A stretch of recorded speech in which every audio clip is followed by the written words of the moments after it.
Hello and welcome back to another Royal Reviewer video. Welcome to my home. Welcome to a live stream. Let me just fix this camera so it's vaguely straight. So it'll be about the only thing that is straight in this video, I'll tell you. Yes, it's a multi-strand of pearl day today. So I'm back with another live chat. I really enjoy the live chats. We will do some pre-recorded ones. There will be a whole mix of videos on this channel. But I wanted to come at you today with a live chat because I really like the interaction and it's your opportunity to ask me as many questions as you want to whilst I am live. Also, feel free, if you're watching on catch up, to leave comments in the comment box. And if it's something that sparks an idea, I might talk about it in the next video. So, thank you for joining me. I hope you're all having a wonderful Saturday or whatever day that you are watching this video. So I do want to talk about where's Catherine. People have been asking, where's Kate? Where's Kate? So we'll get to that in a moment. Also, Harry, well, the US government has kind of almost dropped Harry in it with the immigration thing that's going on with regards to did he or did he not take substances. I don't want to use the D word on here. But yes, there's a few things. I also want to talk about King Charles, appearing in public and reading some of his get well soon cards. So there's a few things to talk about. So whatever you want to, then please do. But I want to run through today's look. So we have the honeycomb or Greville tiara. They call it the honeycomb tiara informally because of its shape. It does look a little bit like the inside of a beehive, it's like bees have sort of made it. So I'm wearing that. It was a favourite of the late Queen Mother, and it has been a firm favourite of Queen Camilla from when she was Duchess of Cornwall, right the way through now that she is Queen. So I do love this, and the story behind the Greville jewels is just really, it's a nice thing. Mrs. Greville had a fantastic collection of jewels and she bequeathed them in her will to the late Queen Mother. And the Queen Mother didn't know, just this massive chest turned up at the palace. And in it, when she opened, can you imagine the scene when she opened up that chest? And then there were this array of jewels and diamonds. Some of them she had altered. For example, this tiara was in a different form. She kind of had the diamonds remodeled and made into what we see today. So, and it had a few changes along the years as well on top of that. Maybe I'll make a video on that separately. I am wearing the Japanese pearl choker, which belonged to Queen Elizabeth, the late Queen Elizabeth, not the Queen Mother, Queen Elizabeth II, and has been worn by Princess Diana and has been worn by Catherine as Duchess of Cambridge, and I think as Princess of Wales. I think she's worn it then as well. So this is a firm favourite, and I believe that this is on perhaps long-term loan to Catherine. We're also wearing, of course, Granny's chips. Who doesn't like Granny's chips?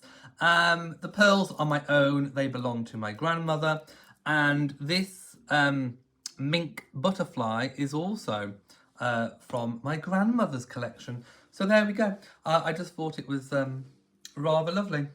So hello to everyone. I'm not going to say individually hello. That your Valentine's roses are still going. The yellow ones were the ones to go first. So that they're on their way out, but they have lasted well over a week. There we go. Thank you for all the hellos. So let's get straight to it. No, there is something I do want to show you. When I've captured the monster of Montecito. The the Snake Mountain siren has been captured. I've photographed her in the wild, and I do have an image to show. So in the next pre-recorded video, I will reveal the image of the actual monster of Montecito and the little lapdog puppy. I have an image. I do have an image. So wait for that one. There might also be a story coming with it as well. We'll see if I can pen a little short story. Maybe I'll call it The Monster of Montecito. There we go. It will rival The Bench, my loves. It will rival The Bench. I want you all to go out and buy it in droves. I want to beat that bench. Oh, my goodness. Anyway, another stolen idea from The Monster of Montecito. Now, where's Kate? People have been asking, where's Kate? Where's Kate? Where's Kate? And the Sussex supporters have been using, disgustingly using, Catherine's absence to further try and bolster their own narratives of trying to bash William and Catherine. So where is Kate? Where is she? Well, we know pretty much where she's been. We had the initial statement telling us that she was going in for surgery. We knew how long she was going to be staying in hospital. She did stay in hospital that long. We knew that she was going back to Adelaide Cottage. She did go back to Adelaide Cottage, where she was recuperating at home, with the care and attention of staff, family, medical practitioners, whatever she needed at home, Adelaide Cottage, Windsor. And then, of course, we knew that she was going to be out of action until at least Easter. Easter was not a promise. They didn't promise that. Oh, I forgot to show you my ring as well. That's my grandmother's. Easter was not a promise. Easter was just, at least Easter. So we knew that we were not going to be seeing her publicly. We then knew from sort of informal press releases to royal journalists that during the half-term, the February half-term, that they would be retreating as a family, including Catherine, to their home in Norfolk on the Sandringham estate, Anmer Hall, where they stayed for the holidays. We didn't see any photographs of Catherine. And this is what is leading to all of this speculation. This is what is fueling the Sussex supporters in trying to bring down William and Catherine, because there hasn't been a physical image. It's almost like, pictures or it didn't exist type of scenario. And there is a reason why I feel that there have been no pictures. So regardless of what the monster and the lapdog puppy in Snake Mountain want people to believe, the press are actually, relatively regulated when it comes to royal paparazzi photographs now. Since the tragic loss of Diana, things have been done very, very differently. Yes, we've had the phone hacking. Yes, they have in the past had improper acts of gaining information.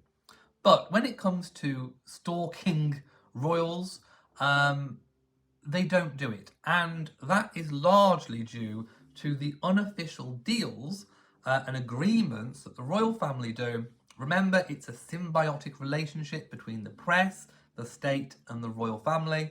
Actually, that's one thing that Oprah did explain very, very well. At the very start of the Harry, Meghan, Oprah interview, she explained this symbiotic relationship. And that part of the interview, I absolutely agree with, because it's correct.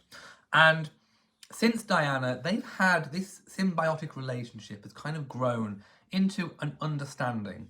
And I believe that, it doesn't take a genius to work out that the palace, or William and Catherine, have done a bit of a deal with the press at large to leave them alone, to not photograph, to not publish photos whilst Catherine is recovering, in exchange for more information, pictures further down the line that they can use in their papers and articles and whatever it might be.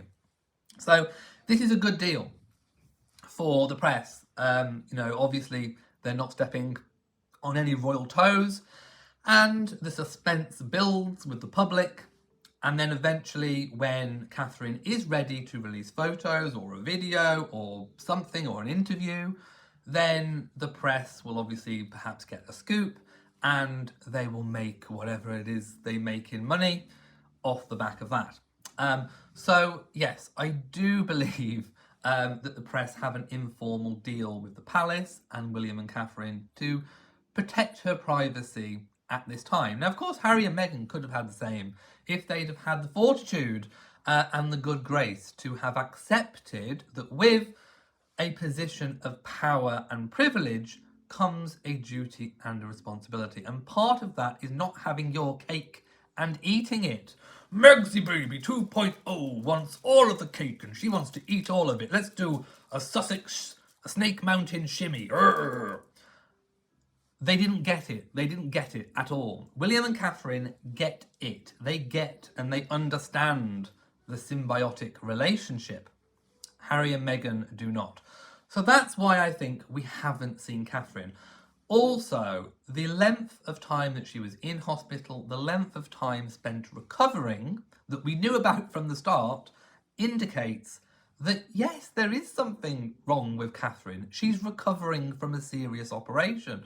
Although we don't know exactly the details of what that operation is. And at the moment, we've speculated until the cows come home. And the truth is, nobody knows officially what that abdominal surgery entailed. So we don't know. The only thing we do know from the palace is that it wasn't cancer.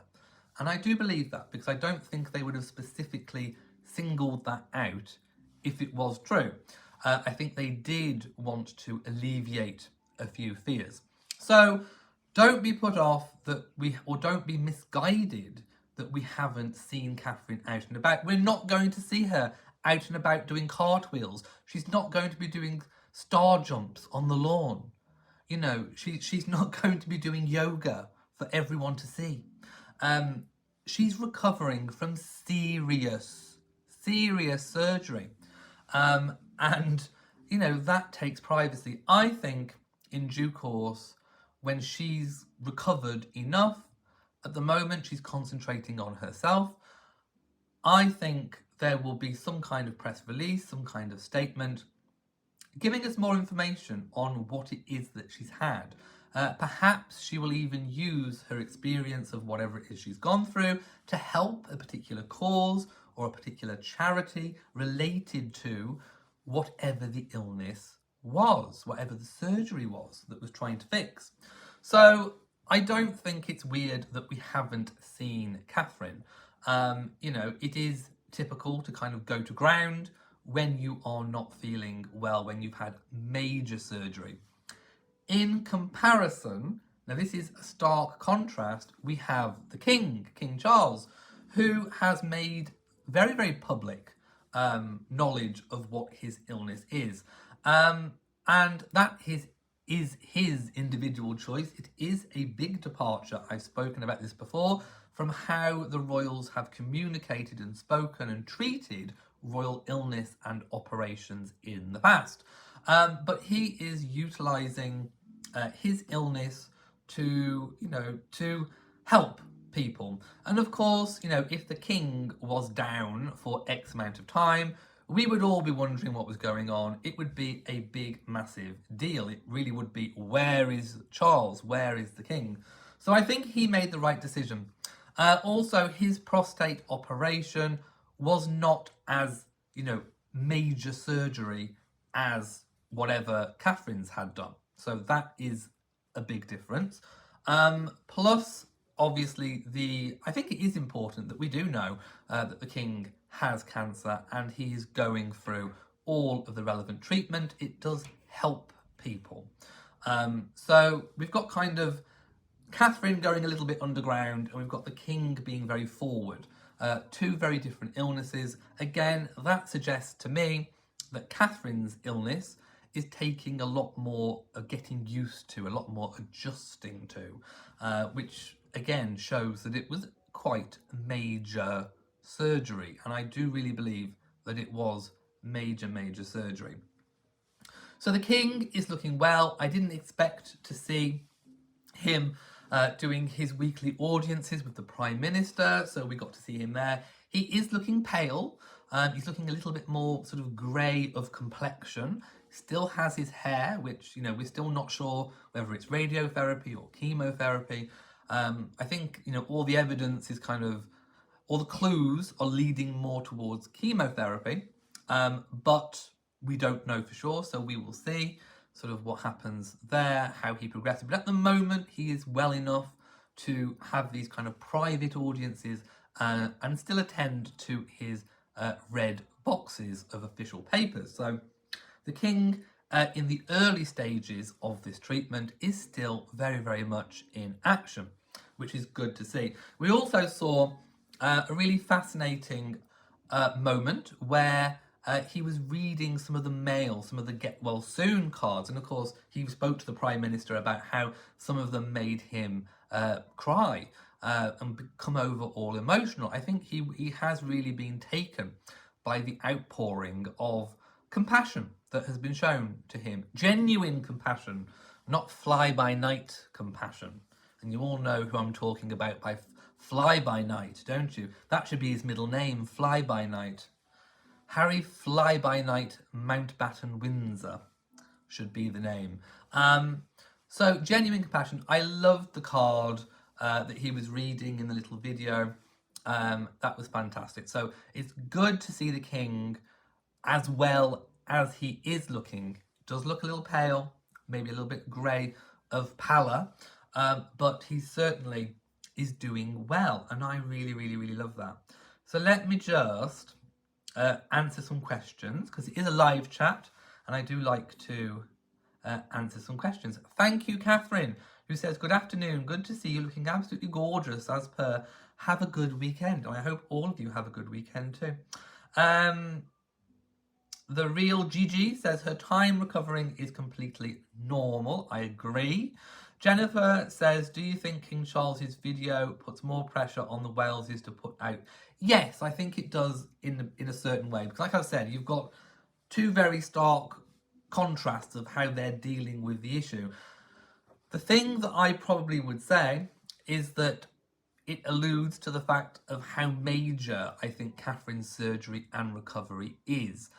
Whereas I think the King's, operation and now his treatment for the cancer, it's one of those things where I think he will slowly get worse. I think the King will slowly sort of retreat a little bit as the treatment progresses. As you all know with cancer treatments, you might not know, but you often get a lot worse before you get better. So the chemo, if it is chemo, really knocks you out. So at the start of the chemo treatments, you can almost carry on kind of as normal. And then as they progress, you then get worse and have more time in bed. And I think then, give it a few weeks, we might see a little bit less. But we're still seeing him at Sandringham. We're still seeing him, doing his duties. So I think that is alleviating some fears. And yes, I think it will put pressure. I think a lot of the Harry and Meghan supporters in particular are using that against Catherine. They're weaponising illness. And I think that is pretty disgusting to do. So beware of what people are saying. Yes, please do not forget to hit the thumbs up button. Lauren says, the videos and pictures of the King with his cards was heartwarming. I do feel we are getting a real insight into the King's journey. Yes, and this is unprecedented. We have not seen or experienced this previously. Lauren says, I wonder if my card was there. Who knows? I have no idea. No idea how the cards were selected. Oh, Aoife, hello. I hope you are well and you get better soon. Lauren says, don't think there's anything to worry about. They did say it would be a long recovery. And looking at James Middleton's Instagram, looks like he's away. Yes, he's gone away, enjoying himself. So it can't be, she's not at death's door, my loves. She's just had a major operation, whatever it is, and she is taking time to recover from it in private.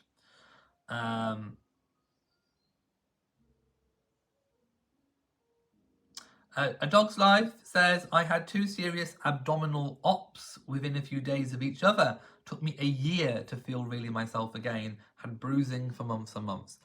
Like I said, major surgery. And yes, she will most definitely come back. Gregory says, hello everybody. Stress and high blood pressure are related. Post-surgery, you have to be careful with blood pressure. Catherine, the Princess of Wales, will be back when she's ready. Absolutely, I 100% agree. The Real Gigi says, Harry and Meghan started circling as soon as cancer was stated. Yeah, they are they are proven Grim Reapers. Yeah, they started circling, and it was disgusting to watch. And their shenanigans, their Snake Mountain slippery shenanigans, were seen by all. It didn't go down well. The PR was absolutely dreadful. The only people propping them up are their ardent supporters, who would think that the sun shines out of their backsides every single day. It's silly. So yes, they circled like vultures. They saw a pound of flesh, or rather a pound of jewels, a pound of cash on the floor, and they saw a chink, a potential chink in the armour. But I'm glad that the royal family grouped together, and that chink in the armour did not come to fruition. Harry and Meghan were basically repelled. It's almost like there's someone spraying Snake Mountain repellent. There's monster repellent out there, so the monster of Montecito gets spritzed in the face every time she rears her terrible claws. The Real Gigi says, Prince Philip, the Oprah interview, the Queen, and yes, absolutely. Whenever there was something major going on where compassion, they're supposed to be the purveyors of compassion. They are the most uncompassionate people I know. The only compassion they have is for their own bank balance. Yes, they basically terrorized Prince Philip whilst he was dying with the Oprah interview. And then when the Queen was in her very twilight years, she was basically passing away, he was going to release Spare while she was still alive. And then he postponed it until after everything so he could get more gossip. It's disgusting. Disgusting behaviour. Toya Newell says, it's kind of racist that you call somebody or a group of people that go against your views lapdogs because you people are from the UK. No, it's nothing to do with anything to do with races. Calling someone a lapdog puppy is showing that someone is subservient to somebody else, i.e. Harry. Everyone has a genuine, general consensus that Meghan is doing a lot of pushing when it comes to Harry. Now, I know I'm not absolving Harry from his own responsibilities. He's always harboured these ideas and these feelings towards the royal family. But there was a time, wasn't there, when a certain someone came in and I think preyed on those insecurities that were being managed. He may have had them, but they were being managed. And, he was, before he met Meghan, Harry was thriving in the institution of monarchy. There was the Invictus Games. He was doing all kinds of work. When you go back and look how he recovered from the whole strip poker incident and a few other incidents, he turned his life around. So regardless of whether he harboured those feelings about being the spare, about the press, about how his family treated him, blah, blah, blah, that was being managed. And it took a certain monster to come out and, push all those buttons. She knew what to prey on, to exploit for her own gains. And she pushed all those buttons, and she riled him up, and she's still the puppet master with all the strings. And I've noticed the last couple of years, where she'll sort of hide behind Harry. In particular, during the whole period of Spare. Where was Meghan during Spare? She was nowhere. She distanced herself from that like, oh my goodness. It was almost like it was one of those farm trucks that was, pushing out all the sewage and the sludge on the fields. She was miles away. She did not want to be involved with that. So she sat back and she let Harry take all the flack for that book. So definitely. Gregory says, did you read what his lawyers claimed about Spare? Yes, that was another point that I wanted to talk about today. So obviously, there is a group or a faction in the US that want all the details on Harry's visa application, in particular relating to the misuse of substances and the fact that did Harry put that on his visa application?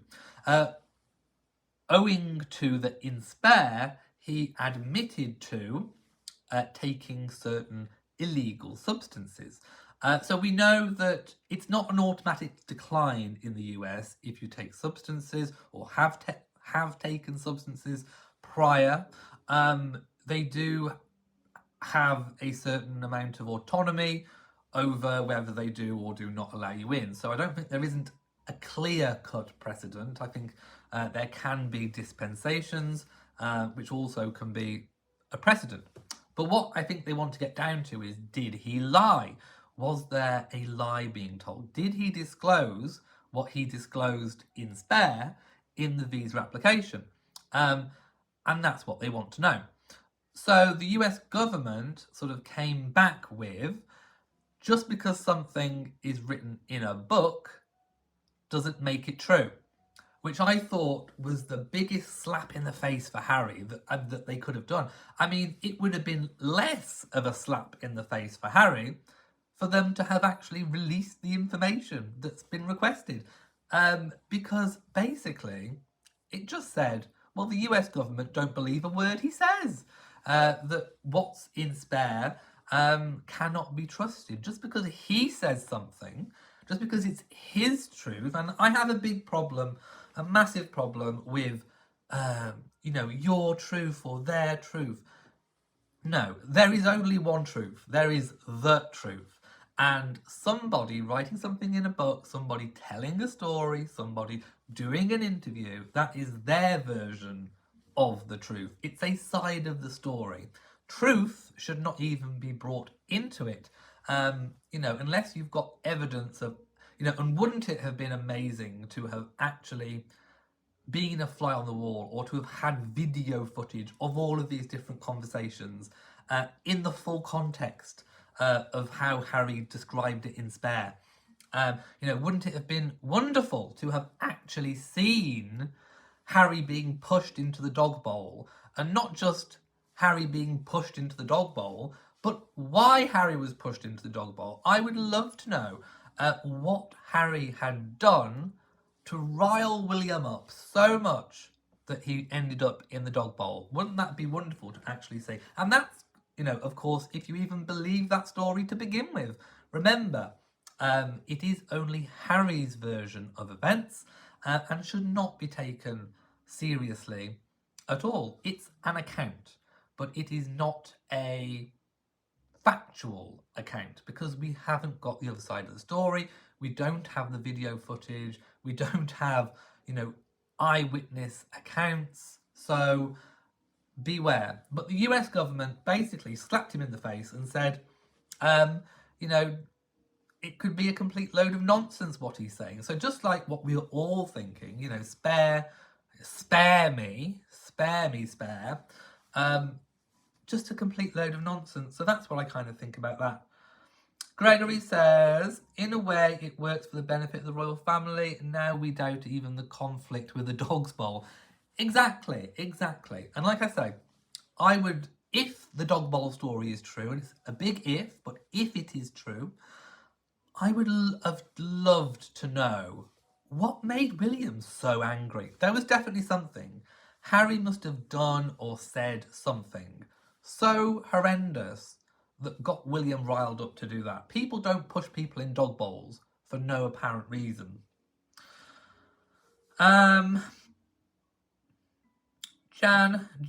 D says, I just read a comment on a news channel saying he thinks Harry came to the US from Canada on an A1 visa, head of state, meaning he represents the UK. Doesn't this imply Sunak is involved too? Depends at the time whether or not his kind of A1 visa would have still worked, because he hadn't at that time formally stepped back from being a working royal. And I say that formally because the formal stepping back was after the year in review. So potentially that visa could have existed as a diplomatic visa until that date, that April, that after that year in review. So Harry could have been using that all of that time. So yes, that absolutely could happen. Does it implicate Sunak? No, because Harry would just have been using what he would have been entitled to have used. He probably shouldn't have chosen to have used it, but again, it's all about choices, and it makes Harry look bad, not the UK. Sandeep says, the Queen gifted Princess Anne a house as a wedding gift, but why didn't she gift a house to both Prince Andrew and Edward? She did to Andrew. Andrew was gifted land where he built Sunninghill, and he eventually sold that and then moved into Royal Lodge. So Andrew was given a home. Edward resides now at Bagshot Park. A bit like Andrew with Royal Lodge, he paid a lease and then he paid renovation costs. I think basically Edward just preferred to have Bagshot. I don't think there was any... When you're a working royal and you're doing it for life and you're having a grace and favour home, it makes no difference whether you're given or gifted a property or not. If it is yours, okay, you can pass it down. I mean, even the lease you can pass down as long as there is term time left on that lease to pass down. So it doesn't really matter. And don't forget with Harry and Meghan could have had apartment 1, which is next door to apartment 1A. They could have lived in this massive apartment. I think it was occupied by the Gloucesters formerly. They moved out. It was offered to Harry and Meghan. Harry and Meghan said no, because they obviously didn't want to live next to William and Catherine. They said the reason was expense and time. Do we believe that the monster of Montecito and the entitled prince would be bothered by how much money it cost? I don't think so. They definitely needed somewhere to live that was a little bit bigger. So, you know, I believe that what was offered originally was Frogmore and apartment 1. They turned down apartment 1 because they didn't want to live next to William and Catherine, and then tried to spin it in typical Snake Mountain Sussex style, you know, that it was to save money, blah, blah, blah. Good morning to everyone who is just dropping in. Let's have a look. A Dog's Life says, love how much knowledge I have at my fingertips. Well, it's a lifetime of knowledge. Oh, we have a thing popped up. Support the Arts has donated $2. Thank you so much. How do you feel about William speaking out on Gaza? I did speak about this in the last live chat, but I will refresh, seeing as a little bit of time has gone on since. It's not something Her late Majesty would have done. And at the moment, the UK, you know, is sort of, we're not sort of involved heavily in that conflict. It would be different if we were heavily involved or actively taking part. Doing humanitarian work, that kind of thing, is different. But if we were actively fighting in that conflict, then there would be, I think, you know, a conflict of interest. It would be political at that point, and it would be advisable for William and any of the other royals to zip it. They can speak out in terms of humanitarian issues, and they can speak out in terms of trying to raise money, or, you know, trying to help victims of war. But to make a political statement in something that we are involved in, especially if it is different to that of the government, would be a conflict of interest. So William is not in that realm at the moment, but he has made his feelings known. So if the UK were to go into heavily into that conflict or really become involved, you know, it puts William in a bit of a difficult situation.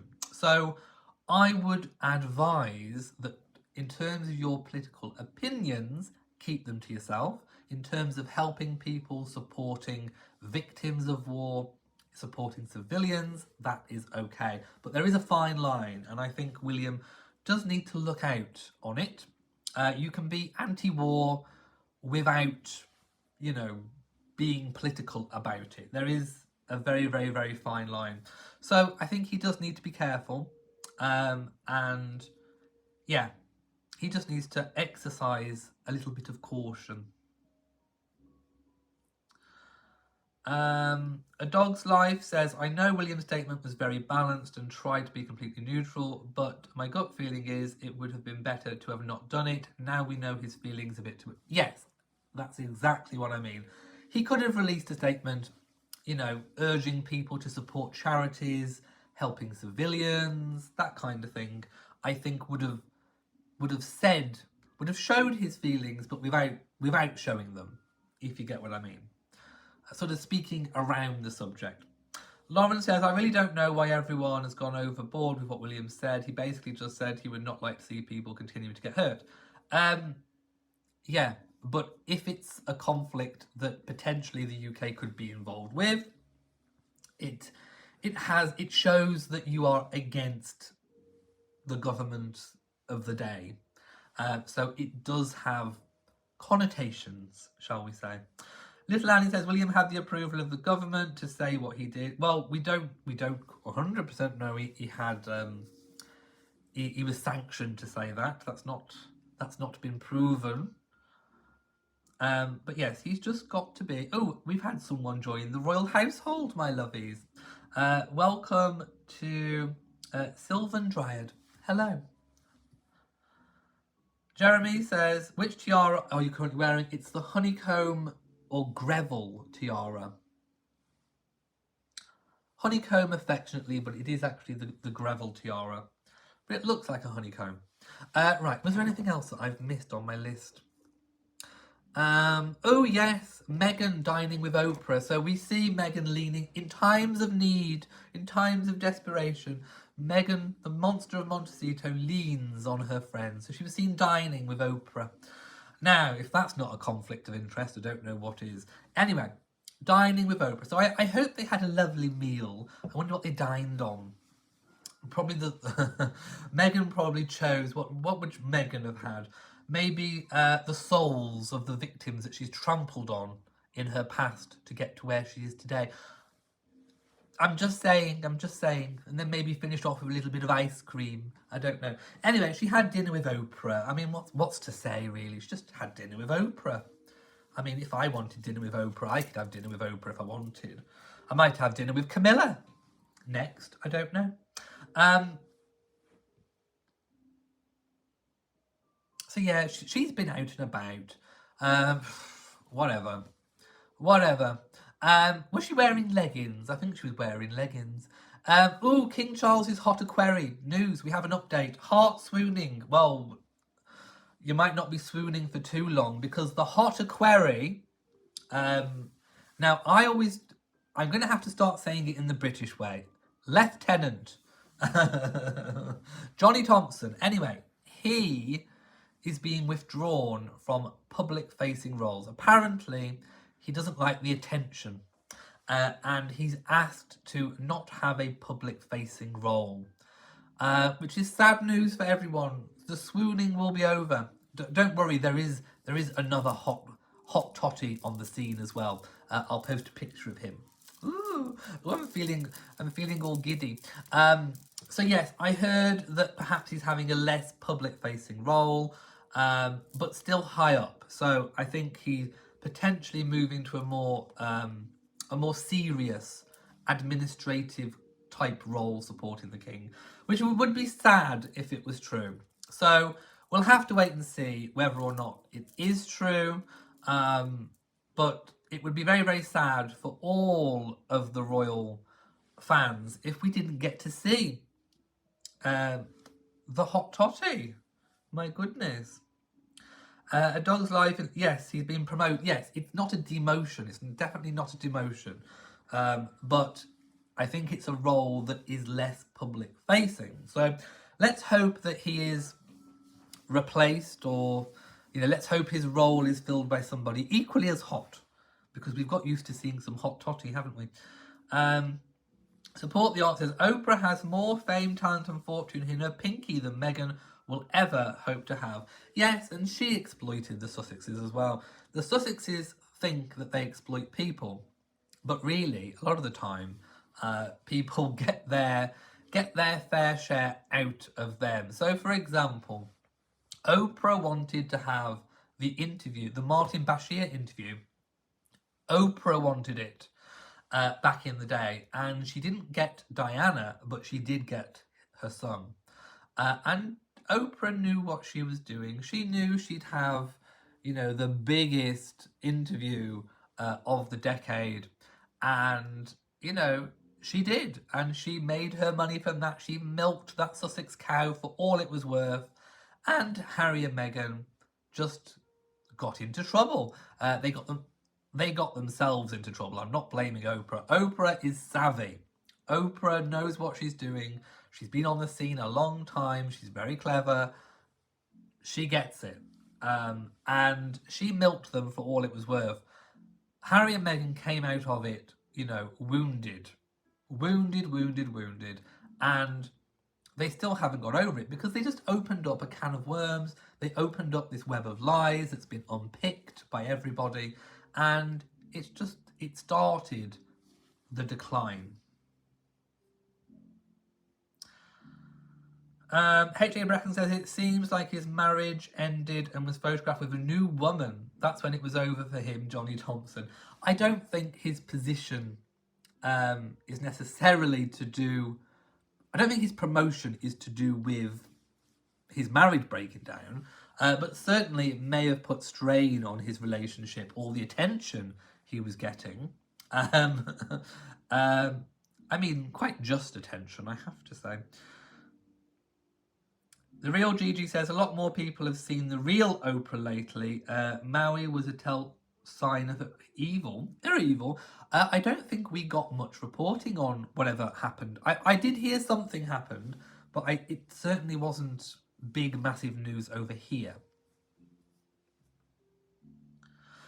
Christine said, where are all of their friends now? Oprah, Tyler Perry, nowhere to be seen. Oh, it's like rats leaving a sinking ship, isn't it, my loves? Gregory says, you are so wise. Oprah Winfrey wanted Diana. She did. She got the interviews with the Duchess of York. Yeah.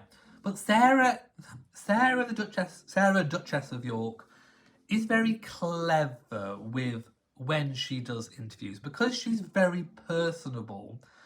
And Sarah does have this degree of, she can be humble, and she has this power to turn on this likability factor. So if Sarah Duchess of York, makes a mistake, she can put her hands up, she can talk about it openly in an interview in a way where people end up at the end of it liking her or being endeared to her even more. She has the gift of this. Harry and Meghan don't have that gift. Prince Andrew certainly did not have that gift. So for Sarah, doing interviews of that nature works because of her nature. She's bubbly. She can be humble when she wants to. She can get on her knees and grovel, so to speak. And the people just, people, that is endearing. In particular to someone of the British culture, if you can get, if you can own up to the mistakes that you've made, then that is an endearing quality. So Sarah has that personality to be able to carry those sorts of interviews. So when it came to Oprah and Sarah, Oprah obviously got her interview, good on Oprah, but Sarah also won when it came to those interviews. It worked. Other royals are not so lucky when it comes to those sorts of interviews. Um, yeah, not everybody has the power of this. Yeah, Sarah, she's a hoot. Oprah and Megan are quite birds of a feather, so fine that they use each other. Ooh, well, there is one thing that looks like a bird when it comes to Megan. I'll let you guess what that is. Wait till I reveal my illustration of the monster of Montecito. Check out Popcorn Planet. He had a DC lawyer who was in the room during Harry's hearing. Lawyer has a lot of good information. Okay. Sarah doesn't grin like an idiot and blink like a robot. No, she doesn't. She's comes across as a real person. Yes, Sarah's real. Yeah, because Sarah can be personable, she can be humble, and that's the one thing Harry and Meghan and Prince Andrew cannot do. They cannot be humble. They cannot admit to their mistakes. They cannot fess up. You know, Sarah's made mistakes, and of course she has. She's made some big, massive blunders, but she owns them. When she's pulled up on them and she realises that she's done wrong, it's like, okay, I'm sorry. And she does it in a way where you end up liking her even more.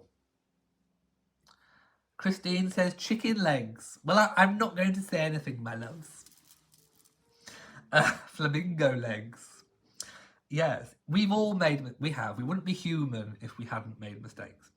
Elizabeth Jones says, I read a book many years ago that claimed that Sarah, when she was married to Andrew, was very much like him, very haughty to the staff. We have no idea if that's true. Certainly in all these sort of interviews and things that I've seen of her, certainly in recent years, she seems like she would help anybody. I don't think I necessarily believe about the haughtiness from Sarah. I think I can believe it from Andrew. I think I can see a little bit of pomposity, well, quite a lot of pomposity from Andrew's corner. But there are a few royals that could do with learning, taking a little leaf out of Sarah's book, and know when to eat humble pie.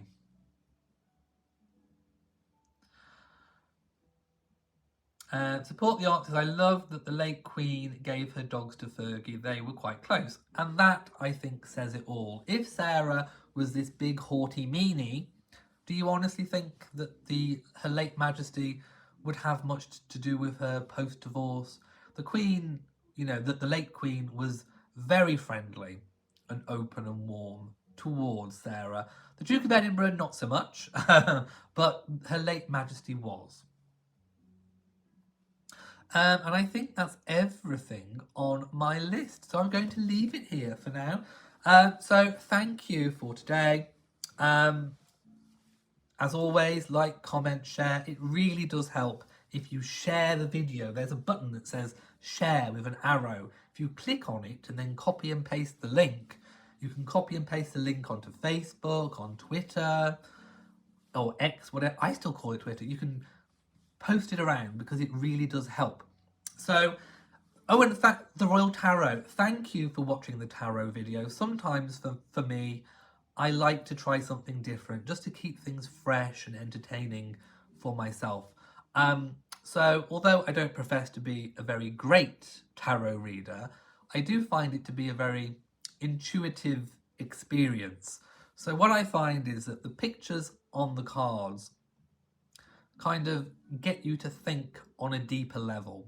That's the way that I see it. So what I'm doing when I'm reading the tarot cards is I'm not being all like, hooky spooky. What I'm doing is using the pictures and the imagery to spark things in my brain that might be in the very recesses and bring them to the fore and kind of make sense of things. Does that make any kind of sense? So my vast royal knowledge can be brought forward and applied in a very different way by looking at the pictures on the tarot cards, and that's the way that I see it. So it's not all, hooky spooky, cauldron, hubble bubble. stuff going on. But I use it to be very intuitive. So if you do want to see more tarot reading, and if you enjoyed it, thank you for watching that video. It's not all hooky spooky, so if you see the word tarot, you know, I'm not, although I might be dressed in a hair turban and cloak, cross my palm with silver. Oh, I'm going to start a new charity as well. What do you think about this? So I'm going to call it Diamonds for Gays. Yes, it's if you see a forlorn looking gay that looks a little bit miserable in the street, feel free to take off a diamond, take off a ruby, take off an emerald, make their day. Give them a little bit of sparkle, my loves. It's Megsy Baby approved. Megsy Baby 2.0. So Diamonds for Gays. It's going to be a new charity. I'm starting it up. Anyway, so thank you for watching, and I will see you next time. So, mwah to you all, and goodbye.